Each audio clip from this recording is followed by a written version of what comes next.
জ্ঞানৰ পোহৰ বিলাই গুচি গ'ল আল্লাহৰ ওচৰলৈ। আমাৰ বিশ্বাস তেখেতকে যাতে আল্লাহৰ সন্দেহে প্ৰিয় বান্ধা আছিল। আমি দোয়া কৰিছোঁ আল্লাহ পাকে তেখেতক জান্নাতুল ফিৰদাউছ নসিব কৰক। তেখেতৰ পৰিয়ালবৰ্গক আল্লাহ তাআলা সবৰে জামিলৰ তৌফিক দিয়ক। আৰু এনেকুৱা নিষ্ঠাবান মানুহ আমাৰ সমাজত আল্লাহ তাআলা আৰু গঢ়ক। আলহাজ শ্বেখ মাষ্টাৰ আব্দুছ সাত্তাৰৰ জানাজাত হাজাৰ হাজাৰ গুণমুগ্ধৰ কান্দোন। নগাঁৱৰ বিশিষ্ট সমাজকৰ্মী তথা প্ৰাক্তন শিক্ষক আলহাজ শ্বেখ মাষ্টাৰ আব্দুছ সাত্তাৰৰ বিয়োগৰ খবৰে সমগ্ৰ অঞ্চলটোতে শোকৰ ছাঁ পেলায়। পেছাত তেওঁ কেৱল এজন শিক্ষকেই নাছিল।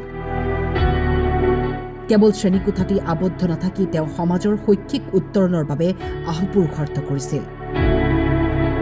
তেওঁৰ মৃত্যুত এগৰাকী আদৰ্শৱান অভিভাৱকক হেৰুৱাই নগাঁও জিলাৰ শৈক্ষিক সমাজ শোকস্তব্ধ হৈ পৰে।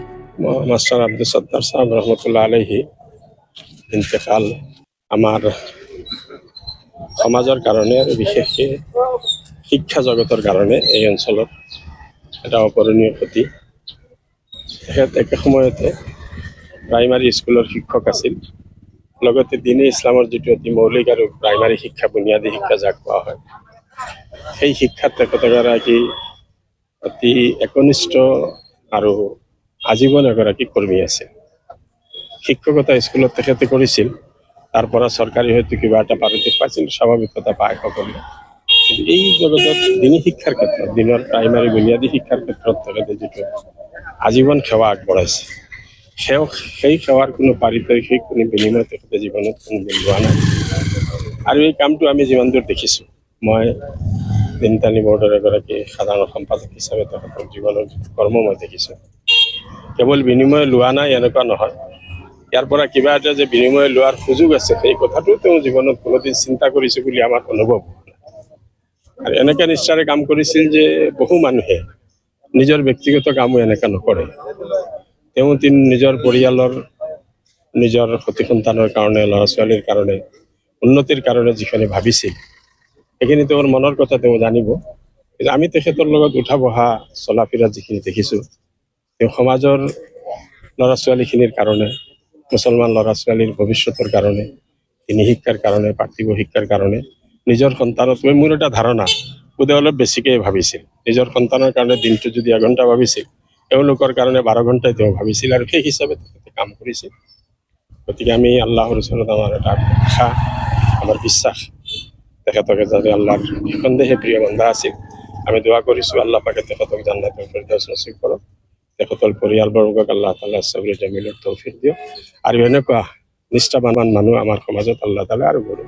প্ৰাক্তন শিক্ষকগৰাকীৰ জানাজাৰ নামাজত অংশগ্ৰহণ কৰিবলৈ বিভিন্ন প্ৰান্তৰ পৰা আহিছে গুণমুগ্ধ। সমাজৰ বাবে তেওঁৰ যি অৱদান সদায় হৈ ৰ'ব স্মৰণীয়। এগৰাকী উল্লেখযোগ্য ব্যক্তিত্ব শ্বেখ আব্দুল সাত্তাৰ চাহাবৰ দেখাৱান হৈছে আৰু এই উপলক্ষে ইয়াত হাজাৰ হাজাৰ মানুহ ইয়াত আজি উপস্থিত হৈছে। তেখেত এগৰাকী প্ৰাক্তন শিক্ষক আছিলে আৰু এই অঞ্চলৰ বিভিন্ন প্ৰতিষ্ঠান তেওঁ স্থাপন কৰিছিল। তেওঁ পঢ়োৱা বহু ছাত্ৰ আজি ডাক্তৰ হৈছে, ইঞ্জিনিয়াৰ হৈছে, শিক্ষক হৈছে, সমাজসেৱক হৈছে, ব্যৱসায়িক হৈছে। এই অঞ্চলৰ তেওঁৰ বহু অৱদান আছে। তেওঁ অকল যে এখন বিদ্যালয়ৰ শিক্ষক আছিল তেনেকুৱা নহয়, এই অঞ্চলৰ বিভিন্ন প্ৰতিষ্ঠান তেওঁ স্থাপন কৰিছিলে। আজি ইয়াৰ এখন ধৰ্মীয় ইছলামিক প্ৰতিষ্ঠান প্ৰভাৱিতী মাদ্ৰাছাতুল বানাতখন তেওঁ স্থাপন কৰিছিলে, প্ৰি চিনিয়ৰ মাদ্ৰাছা আৰু অন্যান্য বিভিন্ন অনুষ্ঠান তেওঁ স্থাপন কৰিছিলে, যাৰ ফলত এই অঞ্চলত এটা শিক্ষাৰ পোহৰ পৰিছিল। গতিকে আজি তেখেতৰ মৃত্যুত আজি হাজাৰ হাজাৰ মানুহ ইয়াত উপস্থিত হৈছে। তেওঁৰ মৃত্যু আচলতে এই অঞ্চলৰ কাৰণে এক অপূৰণীয় ক্ষতি। আমি তেওঁৰ যাতে স্বৰ্গগামী হয়, তেওঁ যাতে জান্নাত নচিব কৰে, তাৰ কাৰণে আমি সকলোৱে দোৱা কৰিছোঁ আৰু আশা ৰাখিছোঁ তেওঁৰ নিচিনা ব্যক্তিত্ব আমাৰ এই অঞ্চলত আকৌ জন্ম হওক আৰু সমাজ সেৱাৰ লগতে অন্যান্য যিবিলাক কাম তেওঁ কৰিছিল এই আদৰ্শ যাতে এই অঞ্চলৰ মানুহে আমি সকলোৱে যাতে জীয়াই ৰাখিব পাৰোঁ, তাৰ কাৰণে পৰম কৰুণাময়ৰ ওচৰত দোৱা কৰিছোঁ। সমাজসেৱা আৰু শিক্ষা বিস্তাৰৰ ক্ষেত্ৰত তেওঁ যি চানেকি থৈ গ'ল, সেয়া আহিবলগীয়া প্ৰজন্মৰ বাবে সদায় প্ৰেৰণাৰ উৎস হৈ ৰ'ব। জুৰিয়াৰ পৰা নিজামুল হুছেইনৰ ৰিপৰ্ট, টাইম 8।